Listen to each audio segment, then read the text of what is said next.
जय श्री राधे श्याम। हाँ, अभी हमारे ठाकुर जी घर घर में ठाकुर जी मक्खन चोरी करते थे। कैसे ठाकुर जी मक्खन चोरी करते थे, हमारे प्रभु जी आपको मक्खन चोरी की कथा हम बस श्रवण कराए।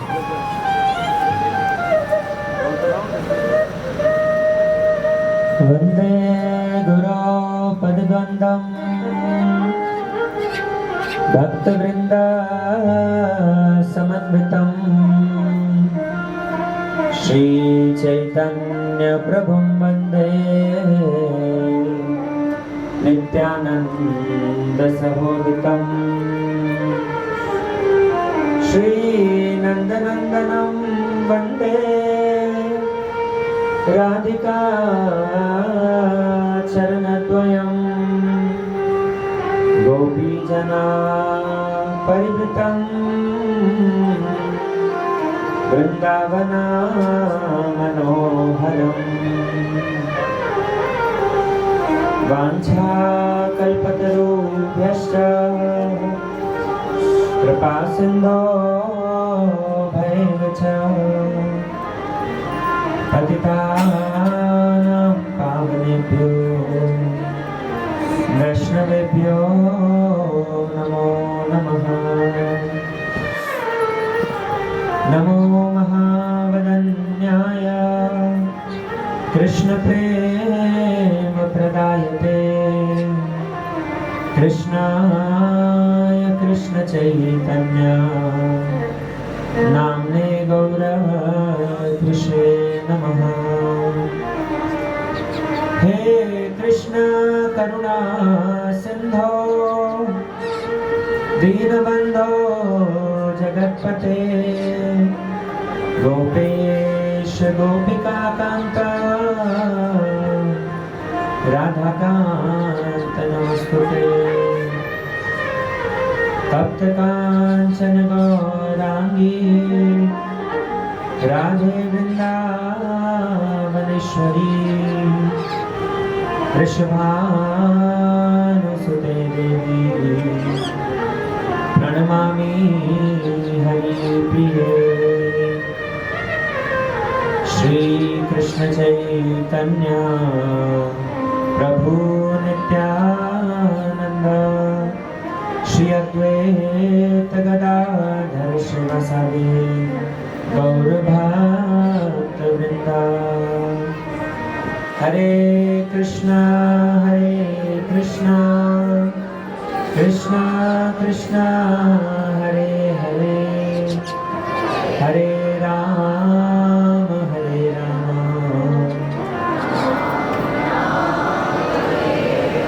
थोड़ा सा धीरे बोलिए, मुझे से शब्द नहीं निकले, ठीक है। हरे कृष्णा कृष्णा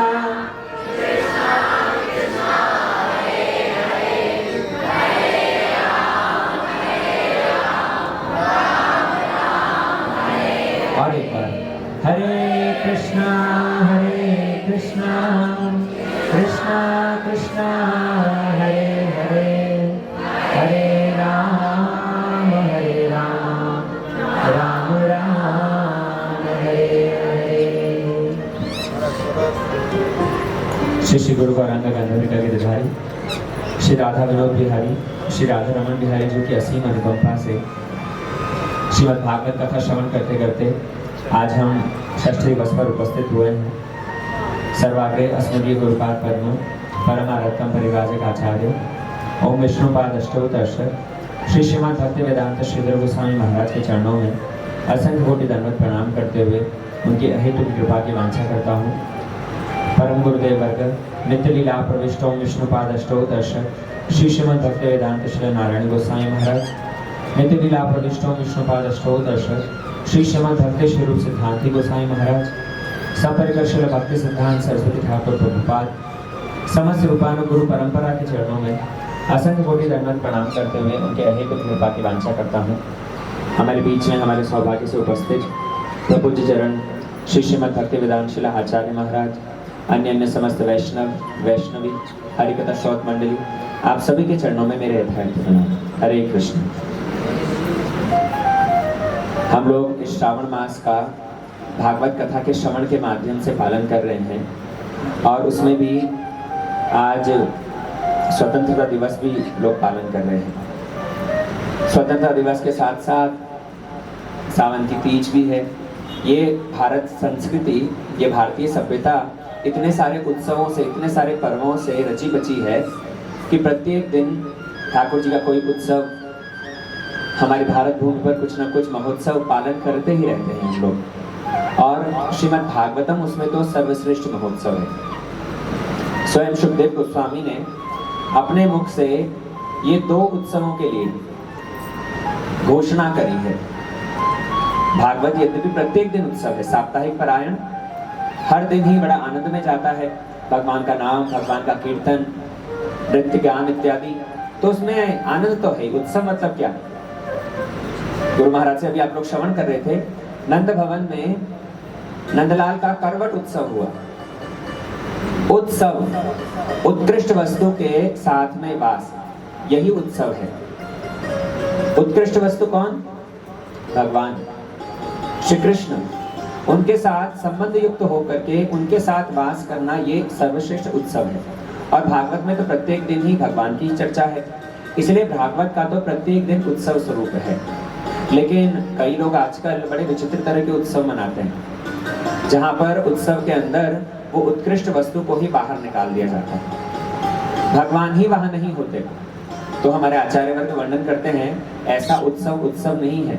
उसमें से उत्कृष्ट वस्तु यदि निकल जाए तो रह गया शव। शव समझते हो? प्राणहीन शरीर। उत्सव का प्राण स्वयं गोपाल जी हैं, उत्सव का प्राण तो स्वयं राधा गोविंद देव हैं। इनको लेकर के, कृष्ण को केंद्र में रख करके उत्सव मनाना ही वास्तविक उत्सव का पालन है। इसलिए भगवान की समस्त लीला कथाएं, इनको श्रवण कर करके केवल मात्र आप और हम आनंद अनुभव कर रहे हैं, ऐसा नहीं। परीक्षित महाराज जो मृत्यु के अत्यंत निकट है, उन्होंने भी भगवान के इन समस्त लीला कथाओं को श्रवण करने का आग्रह दिखाया। परीक्षित महाराज समय समय पर सुखदेव गोस्वामी से प्रश्न करते हैं। दशम स्कंद के अंदर जब भगवान का जन्मोत्सव वर्णन किया, श्री सुखदेव गोस्वामी ने अपने मुख से घोषणा करी है, ये नंदोत्सव, ये भागवत का एक उत्सव स्वरूप है। और दूसरा उत्सव रासोत्सव। रासोत्सव संप्रविष्ट गोपीर मंडल मंडित। स्वयं सुखदेव गोस्वामी अपने मुख से इसकी उद्घोषणा कर रहे हैं। तो ऐसा ये उत्सव, ऐसी ये भगवान की लीला कथाएं। परीक्षित महाराज प्रश्न करने लगे हैं, येन अवतारेण भगवान हरीश्वर करोति कर्णरम्याणि मनोज्ञानी च न प्रभो। सुखदेव गोस्वामी से परीक्षित महाराज ने प्रश्न किया कि यद्यपि भगवान ने बहुत सारे अवतार लिए और उन समस्त अवतारों में बहुत सुंदर सुंदर लीलाएं करी, लेकिन विशेष करके कृष्ण रूप में आकर के उन्होंने जो लीलाएं करी हैं वो कैसी है? कर्ण रम्याणी, कानों को बहुत रमणीक लगती है, कानों को बड़ी मीठी लगती है। आप बताओ, कथा सुनने में कानों में ऐसा लगता है ना कोई मिश्री घोल रहा है। और विशेष करके कृष्ण कथा, वो भी गुरु महाराज के अमृतमय वाणी से ऐसा लगता है किसी ने रस ही घोल दिया है। इसीलिए करोति कर्ण रम्याणी, ये कानों को अत्यंत सुमधुर प्राप्त होने वाली भगवान की ये कथा, ये हमें श्रवण करवाइए। केवल मात्र कानों को अच्छी लगे, मन को नहीं भाए ना। मनोज्ञानी च न प्रभु, ये मन को भी अत्यंत प्रिय लगने वाली भगवान की कथा है। इसलिए परीक्षित महाराज स्थान स्थान पर ये भगवान की कथा की महिमा गान कर रहे हैं, कृष्ण की लीलाओं का उत्कर्ष वर्णन कर रहे हैं। परीक्षित महाराज वर्णन करते हैं कि ये भगवान की कथा कैसी है। भव औषध छोत्र मनोविरामात्, भव औषध छोत्र मनोविरामात्, ये भगवान की कथा एक औषधि के समान है। बीमार होने पर औषधि खाए हो? कितने लोग नहीं खाए? कोई भी नहीं खाए? सबने ग्रहण करी है ना? औषधि ग्रहण करते हैं, तुरंत मुंह में डाली, पानी के साथ में गटक गए। क्यों? क्योंकि कड़वी है, मुख में ज्यादा देर रहेगी, मुख को रुचिकर नहीं लगेगा। भगवान की कथा भी वैसी कड़वी है। औषधि के साथ में तुलना करी है तो क्या वैसी ही कड़वी है भगवान की कथा? बोले नहीं। छोत्र मनोविरामात्, कानों को और मन को अत्यंत आनंद प्रदान करने वाली है, अत्यंत सुमधुर लगती है। और उसमें भी विशेष करके भगवान का जो बाल्य चरित्र है, ये बाल्य चरित्र तो नारद जी जैसे महामुनि को भी आकर्षित कर देता है। श्री नंदलाल जिस समय पर नंद भवन में गुटमन गुटमन चलना आरंभ किए हैं, तो उस समय पर आकाश मार्ग से नारद जी अन्य अन्य ऋषियों को एकत्रित करके भगवान की समस्त लीलाओं को देखते हैं। विराट नंद भवन, नंदलाल अभी ठीक से चलना सीख रहे हैं, खड़े नहीं हो पाते, घुटनों पर चल रहे हैं। और चलते चलते बाल्य चापल्य प्रकाशित करते हुए कभी कभी किसी सर्प को जाता देखते तो उसे पकड़ने की कोशिश करते, कहीं चूल्हे में ईंधन जल रहा हो तो जाकर के उसमें हाथ देने की कोशिश करते, गैया बैठी है बड़े बड़े सींग विशाल सींग को लेकर के जाकर के उसके नाक में उंगली करने लगते। बच्चे तो ऐसे ही करते हैं। तो नारद जी आकाश मार्ग से इन समस्त लीलाओं को देखते और देख करके बड़ा आनंदित होते। एक समय कृष्ण गुटमन गुटमन चलते चलते चौखट पार करना चाह रहे। पहले के घरों में बहुत ऊंची ऊंची चौखट बनाते थे, छोटे बच्चे जैसे पार कर नहीं पाए, बाहर से कोई जीव जंतु जैसे अंदर ना आ पाए। तो कन्हैया ने आज क्या किया है, घुटनों पर चलते चलते चौखट लांघने की कोशिश करी है और लांघना चाह रहे हैं, घुटनों पर चल रहे हैं, शरीर में इतना बल है नहीं, किसी तरह से परिश्रम करके चौखट तक पहुंचे। पहुंच करके वक्षस्थल को चौखट पर लगाया और आगे हाथ रखने की कोशिश कर रहे हैं। और आगे हाथ रखते रखते जो बढ़ा रहे थे जमीन आ नहीं रही, और आते आते आते ऐसी परिस्थिति आ गई कि पीछे से पैर और उठ गया, आगे हाथ टिका नहीं, पीछे से पैर हवा में, और भगवान चौखट पर ही लटकने लग गए, झूल रहे हैं, आगे जा नहीं पा रहे, पीछे आ नहीं पा रहे। भय के कारण मैया को पुकारते हैं, अरे मैया मेरी रक्षा करो, क्रंदन करते हैं, रुदन करते हैं। और नारद जी आकाश मार्ग से ये सब देख रहे हैं, देख देख करके ठहाका मार के हंसने लगते हैं। सारे ऋषि मुनि नारद जी के साथ में जो संगी हैं, नारद जी के इस आनंद को देख करके वे भी बड़े प्रसन्न होते हैं। लेकिन दूसरे क्षण नारद जी की आंखों में अश्रु आ जाते हैं। नारद जी क्रंदन करते करते भगवान की उन लीलाओं को दर्शन करते हैं। ऋषि मुनि प्रश्न करने लगे, बोले प्रभु आप अभी तो एक क्षण के लिए हंस रहे थे और वापस रोने लगे, कारण क्या है? बोले ये भगवान के ऐसा सुंदर जो बाल चापल्य है उसको दर्शन करके मेरे मन में बड़ा आनंद हो रहा था, इसलिए मैं हंसने लगा। अरे क्रंदन कर रहे हैं क्यों? बोले मैं मनुष्यों के दुर्भाग्य का स्मरण करके क्रंदन कर रहा हूँ। बोले दुर्भाग्य? हाँ हाँ, कई सारे ऐसे लोग हैं जो भगवान की इन सुंदर सुंदर लीलाओं को श्रवण करने में रुचि नहीं दिखाते, भगवान का भजन नहीं करते, कृष्ण से विमुख हैं। ऐसे कृष्ण जिन्होंने ये सारी की सारी लीलाएं करी हैं मनुष्यों को आकर्षित करने के लिए, अपनी लीला कथाओं में पूर्ण रूप में निमज्जित कर देने के लिए, लेकिन ऐसी कृष्ण की लीलाओं को श्रवण करने में जो रुचि नहीं दिखाता, ऐसे भगवान का भजन जो नहीं करता, ऐसे दुर्भाग्य जीवों के क्या गति होगी, इसका ही विचार कर करके मैं रो रहा हूँ। आप विचार कीजिए, जिसका नाम ग्रहण करने मात्र से, आप श्रवण कर रहे थे ना, अजामिल इतना पापी, सारे कुकर्म किए हैं, लेकिन केवल मात्र नाम ग्रहण किया, भगवान के नाम में इतनी शक्ति कि मृत्यु से मुक्त हो गया।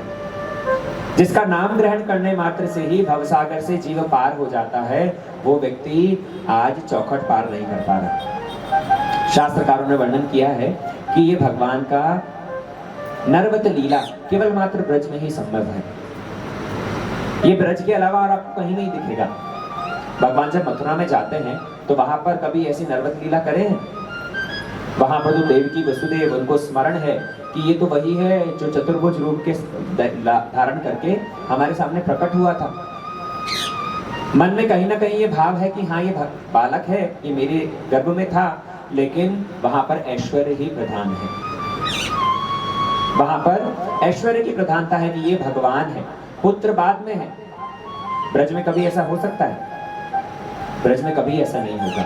वो भगवान आज चौखट पार नहीं कर पा रहे हैं, बीच में ही लटक रहे हैं, जिन्होंने त्रिविक्रम रूप धारण किया और 2 पग में ही सब कुछ नाप लिया। संत लोग कहते हैं, 3 पग भूमि आने बल लियो छल, 3 पग भूमि आने बल लियो छल, 3 पग भूमि आने बल लियो छल, 3 पग भूमि आने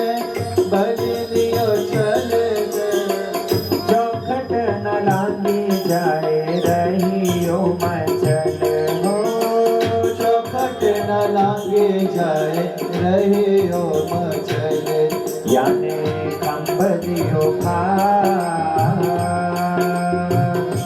याने खंभ दियो भारे प्रेम नदिया की सदा उल्टी बहे धार कौन पावे या को पार प्रेम नदिया की सदा उल्टी बहे धार।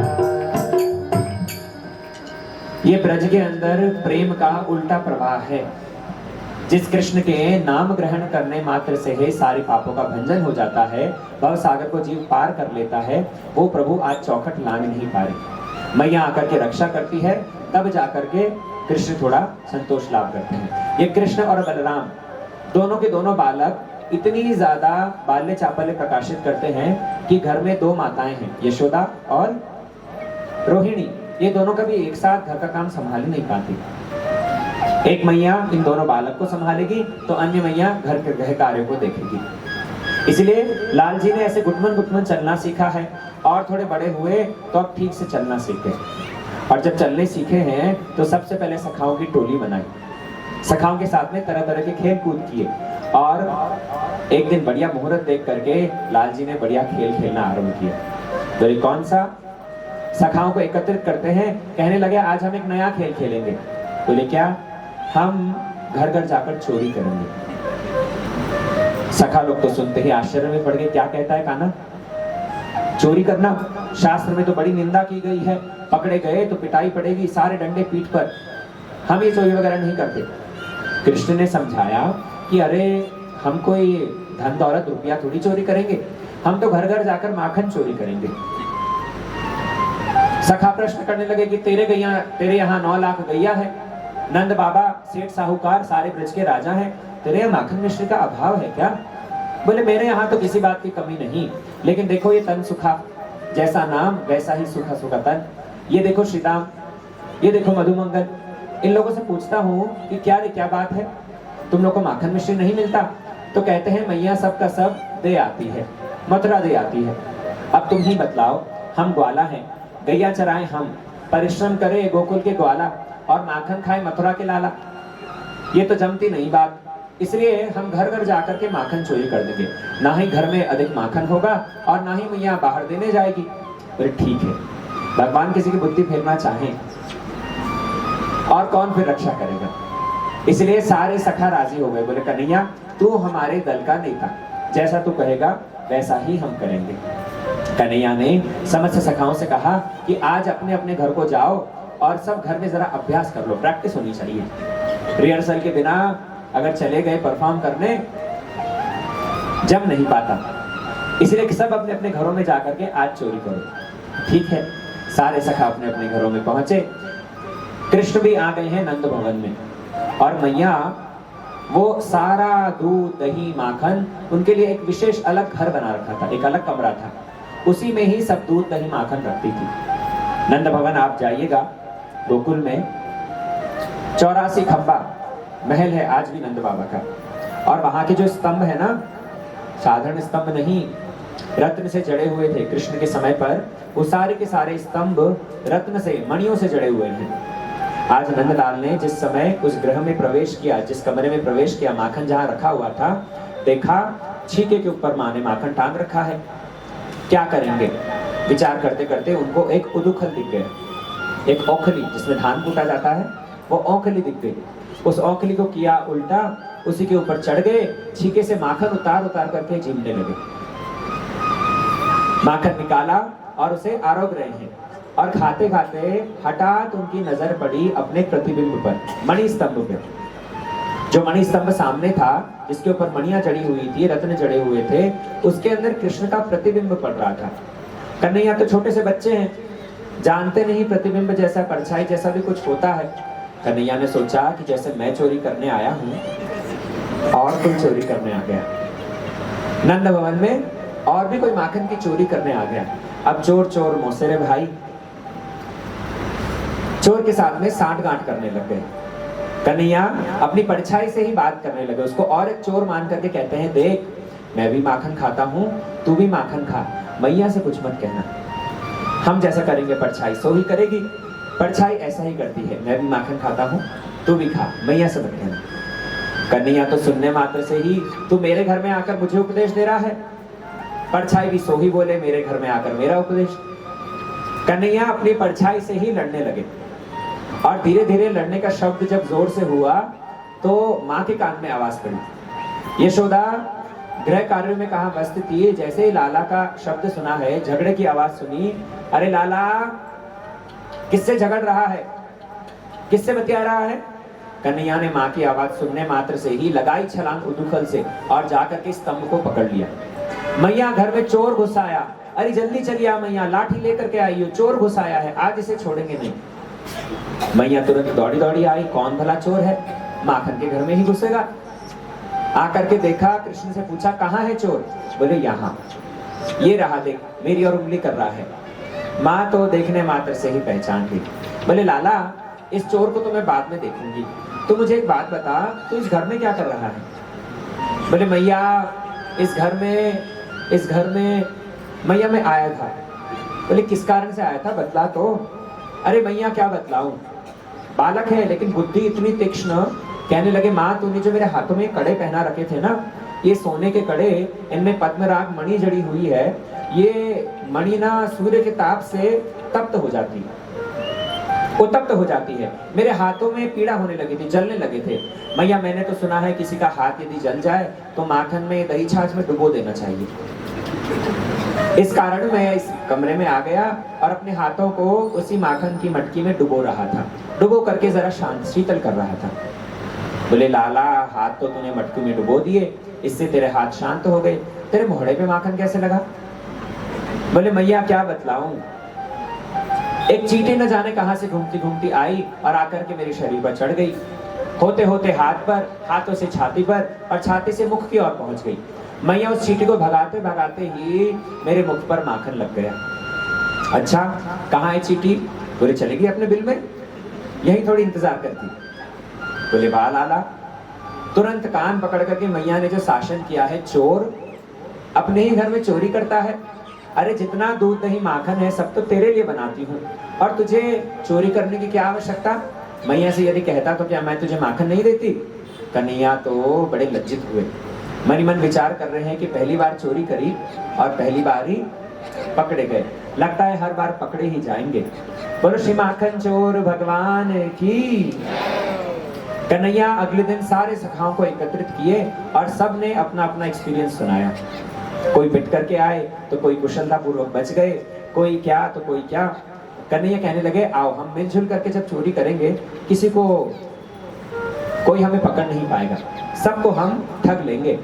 ठीक है कन्हैया चल जैसा तू कहे। ब्रज में इसलिए अब अली गली में घूम घूम करके चोरी करने लगे हैं कृष्ण। किसी घर में गए, जा करके इतनी कुशलता पूर्वक चोरी करते, दबे पैरों से जाएंगे, सारे सखाओं को संग लेकर के। ऐसी चाल है मानो बिल्ली चलती है ना, जैसे सूखे पत्ते पर भी चले तो शब्द नहीं होगा, आवाज नहीं होगी।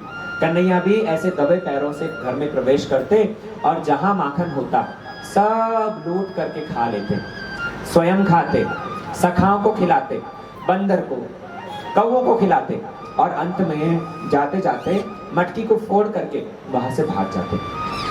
गृहकर्ता को यदि पता लगता तो पीछे पीछे उनके दौड़े, इतने में तो 9 2 11 सारी सखाओं की टोली अगर अलग अलग भाग जाती, किसको पकड़े किसको छोड़े। कन्हैया बड़ी कुशलता से घर घर जाकर के माखन चोरी करने लगे हैं और ब्रज की गोपियां, उनको भी ये माखन चोरी के माध्यम से आनंद होता है। अरे कृष्ण का रूप इतना आकर्षक है, कृष्ण को अपने द्वारा बनाया हुआ माखन हर गोपी खिलाना चाहती है। आप देखिएगा माताओं के अंदर तो ये गुण होता है रंधन करने का, कुछ बनाने का। आप रंधन करके बहुत परिश्रम करके यदि कुछ बनाए हो, स्वयं ने अभी खाया नहीं, परिवार के लोग संतुष्ट होकर के खाए, बढ़िया उंगलियां चाट चाट करके, आपने खुद अभी भोजन नहीं किया, लेकिन तभी मन में संतोष होता है ना कि चलो जो भी हुआ हमारा परिश्रम सार्थक हुआ। तो ब्रज की गोपियां, उनका तो कृष्ण के प्रति स्वाभाविक प्रेम है, वो तो कृष्ण को अपना लाल मानती है, अपने पुत्र से ज्यादा कृष्ण को प्रेम करती है। भला वो कृष्ण को माखन खिलाने में संकोच बोध करेंगे? कृष्ण उनके घर जाकर के माखन चोरी करते हैं तो इससे गोपियों को भी आनंद है, लेकिन पुनः उनके मन में एक शोभ भी है। क्या दुख है उनके मन में कि ये कन्हैया आता तो है, माखन चोरी करता है और तुरंत जल्दी जल्दी भाग जाता है। अरे इसका जो ये सुंदर स्वरूप है, इस सुंदर रूप को हम बैठ करके जरा देखें तो सही। ये तो डर के मारे इतना जल्दी जल्दी भाग जाता है कि हम उसे ठीक से देख भी नहीं पाते। इसलिए एक गोपी वो आज विचार करने लगी कि कन्हैया जब आएगा घर में, आज तो उसे मैं बांध दूंगी, उसे जाने नहीं दूंगी, उसे बांध दूंगी और जी भर के उसको निहारूंगी। माखन खाना चाहेगा तो माखन खिलाऊंगी और बाद में फिर छोड़ दूंगी। दरवाजे के पीछे छिप करके गोपी बैठ गई, छीके पर माखन टांग दिया। सखाओं के साथ में लाल जी ने उसी घर में प्रवेश किया। गोपी दरवाजे के पीछे सब देख रही है। कन्हैया शने शने प्रवेश करते हैं अंदर। सखाओं को लेकर के जब आए, ऊपर माखन टंगा हुआ देखा तो बड़ी चतुराई से नीचे से मोटे मोटे सखाओं को खड़ा कर दिया। श्री राम, मधुमंगल, बलराम जी ये कुछ अच्छे तगड़े हैं, तो इनको नीचे खड़ा कर दिया। फिर कुछ पतले पतले सखाओं को, स्तोक कृष्ण इत्यादि को ऊपर खड़ा कर दिया और सबसे ऊपर कन्हैया चढ़ करके सारे छीके का माखन निकालते हैं। निकाल करके स्वयं खाते हैं और अपना उच्चिष्ट सखाओं को खिलाते हैं। और जब माखन पूर्ण रूप से शेष हो गया तब वापस भागने लगे। इतने में निकल के आ गई गोपी। क्यों कान्हा, कहाँ जाओगे? घर घर जाकर माखन चोरी करते हो? आज तुम्हें छोड़ूंगी नहीं, आज तो तुम्हें घर में ही बांध लूंगी। कन्हैया तो गोपी को देखने मात्र से ही अचंभित हो गए। अरे गोपी, तू कहाँ से आ गई? ये तो हमारा नंद भवन है। ये क्या तेरा अपना घर है जो इतनी लाडसाब बन रही है? नंद भवन है, मेरे घर में आकर चोरी करता है और कहता है मैं कहाँ से आ गई, छोड़ूंगी नहीं आज तुझे। कन्हैया गोपी के सामने हाथ जोड़ करके काकुति विनती करते, बोले गोपी आज छोड़ दे, मुझे तो लगा ये नंद भवन ही है। अपना सरी का घर देख करके मैंने जरा माखन खाना आरंभ कर दिया, तो आज छोड़ दे और तेरे घर की ओर आऊंगा ही नहीं। बोले नहीं। बोले तेरे पांव पड़ता हूँ। बोले नहीं, आज तो तुझे बांध ही दूंगी। गोपी ने उस समय पर कन्हैया के हाथ को पकड़ा और ले गई स्तंभ के पास में। आज स्तंभ से कृष्ण को बांधना चाह रही है। निकाला अपनी चोटी से फीता और कृष्ण को बांधने के लिए कोशिश कर रही है। कृष्ण से कहा रख दे अपने हाथ स्तंभ पे। कृष्ण ने अपने दोनों हाथ स्तंभ पे रख दिए और गोपी जो ही बांधने की कोशिश करे, कृष्ण के हाथ अत्यंत सुकोमल, इतने सुकोमल है मक्खन से भी ज्यादा, नवनीत से भी ज्यादा सुकोमल कृष्ण के हाथ। गोपी जो ही बांधने की कोशिश करे बंधे ही ना, फीता खिसक करके फिसल जाए। कन्हैया को तो मौका मिल गया। बोले गोपी, अरे तुझे बांधना आता है कि नहीं? जीवन में कभी बांधना सीखा कि नहीं? बोले नहीं कन्हैया। बोले तू सिखा देगा? बोले हाँ। बोले सिखा दे फिर। बोले दे फीता। कन्हैया ने गोपी के हाथ से फीता ले लिया, कहा रख दोनों हाथ स्तंभ पे। गोपी ने अपने दोनों हाथ स्तंभ पर रखे। बोले देख, सबसे पहले इस तरह से फीते को गोल घुमाओ। बोले अच्छा कान्हा। फिर और एक बार गोल घुमा। बोले बहुत बढ़िया। उसके बाद में गांठ लगाओ। बोले अच्छा। और फिर बोले एक और गांठ लगाओ और फिर लास्ट में गूढ़ गांठ। बोले वाह रे कान्हा, तू तो बहुत बढ़िया से बांधना आता है, तू तो लगता है लोगों को कई समय से बांधता आया है। बोले हाँ गोपी, अरे साधारण रस्सी से बांधने की बात तो क्या, मैं तो बड़े बड़े ऋषि मुनियों को, बड़े बड़े योगियों को, ज्ञानियों को अपने प्रेम में इस तरह से बांध देता हूँ, निकल के जा नहीं पाते। बोलो श्री भक्त वत्सल भगवान की। गोपी वहीं खड़ी खड़ी कृष्ण की बातों में ऐसी बहल गई। भगवान की जो वाणी है ना, ब्रज गोपियां वर्णन करती हैं, मधुर या गिरा वल्गुवाक्यया बुध मनोज्ञया पुष्करे क्षण। भगवान की वाणी कैसी है? मधुर या गिरा वल्गु वाक्य। भगवान के ऐसे वाक्य होते हैं, इतनी सुमधुर उनकी वाणी, और ऐसे मीठे मीठे वचन बोलते हैं कि हर कोई मोहित हो जाए। कन्हैया ने गोपी को वहां बांध दिया और उसे पता भी नहीं चला।